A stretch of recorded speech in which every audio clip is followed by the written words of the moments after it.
baka kayo na biktima rin nito at hindi nyo pa alam kung ano talagang totoong balita Oh. Yung di umano ay trainer ng ng dolphin, ng orca.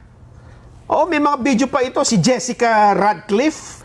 Jessica Radcliffe. Pinasikat nila ito. Okay. Si Jessica Radcliffe ay isang orca trainer at sikat na sikat daw ito sa buong mundo, ha? Oh. Yan, ang galing Pero nung isang araw, nagulat sila dahil habang nagsho-show, Sinakmal daw ay ng sinakmal ng orca, killer whale. orca ba? Akala ko dolphin ito. Orca ba yan? Killer whale, orca.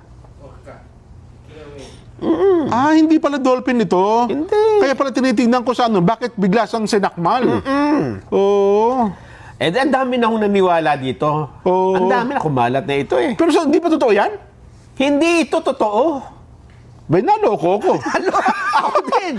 Ako din. Naloko rin ako niya nung Awang-awa ako diyan kay Jessica Saturday yata yung lumabas o Friday Friday Oho.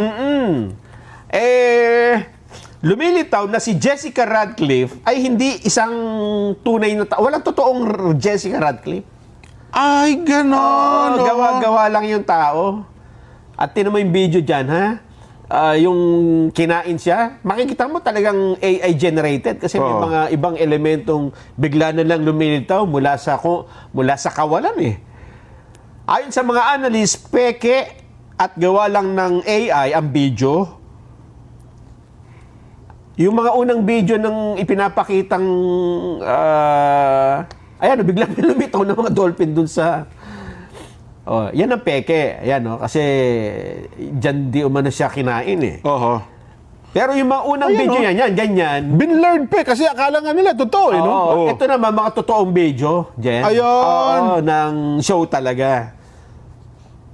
Kaya ang unang inakala ay totoo nga yung insidente na yan. Kasi sinamahan ng original at totoong video. Yes. Ayun. So, alin lang dyan ang peke? Alin bahagi ito? Totoo yan, yung kinain siya. Tapos, Biglang nagtalunan yung mga may tumalon. Tignan makikita mo,